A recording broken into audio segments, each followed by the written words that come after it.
අද නම් මාරම ලස්සන දවසක්. අද නිවාඩු පාඩුවේ හිතේ නිදහසෙන් ඉන්න කියලා තමයි මං හිතාගෙන ඉන්නේ.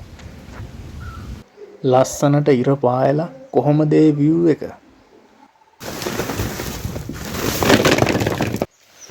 නිවාඩු පාඩුවේ ඉන්න කියලා හිතුවට පොඩි වැඩ ටිකකුත් තියෙනවා. ඒ ටිකත් කරන ගමන් නිදහසේ ඉන්න තමයි මගේ බලාපොරොත්තුව.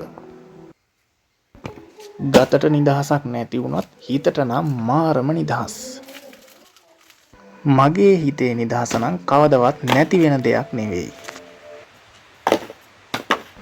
මේ විදිහට පරණ කොට්ට පොල් ටික කොටාගෙන වේලගෙන පොල් තෙල් හිඳින්න කියලා තමයි මේ ලෑස්ති කරගන්නේ.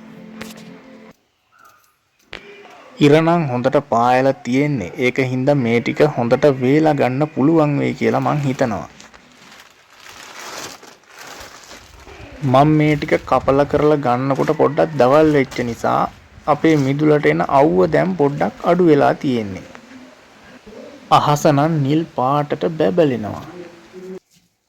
කොට්ට පොල් කපපු නිසා කොට්ට පොල් වලින්ම හොඳ ලුණු මිරිසක් අඹර ගන්නත් මං අමතක කළේ නෑ. මිරිස් කලේ අඹරපු ලුණු මිරිස කියන්නේ ඒක වෙනම රහක්.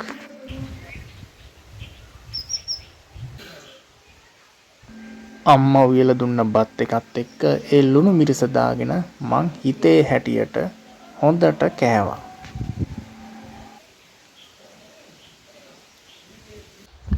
දැන් නම් අහස පොඩ්ඩක් කළු කරගෙන වගේ එනවා. වහින්න කලින් පොඩි වැඩක් තියෙනවා කරන්න. දවස් ගාණක් එකතු වෙච්ච කොළ රොඩු ටිකක් තිබුණා ගිනි තියලා දාන්න. ඊට පස්සේ මං ආවේ වැස්ස එන්න කලින් හොඳට නාගන්න කියලා. මම හරි මාස දෙයක් තමයි මෙන්න මේ විදිහට කුරුළු තට්ටුවේ කෑම තියලා කුරුල්ලෝ ඒවා කන දිහා හොරෙන් බලාගෙන ඉන්න එක. අද මෙන්න මේ කෑඳැත්තෝ දෙන්න කන දිහා මට හොඳට බලාගෙන ඉන්න පුළුවන් වුණා. අද නම් අපේ මේ පූස්තඩිය හොඳට නිදි නිසා කිසි අවුලක් නැහැ.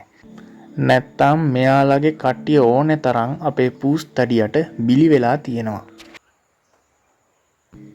දැන් හොඳටම හවස් වේගෙන එන හින්දා මං මෙතනින් නවතිනවා. ඔයගොල්ලෝ පරිස්සමින් ඉන්න.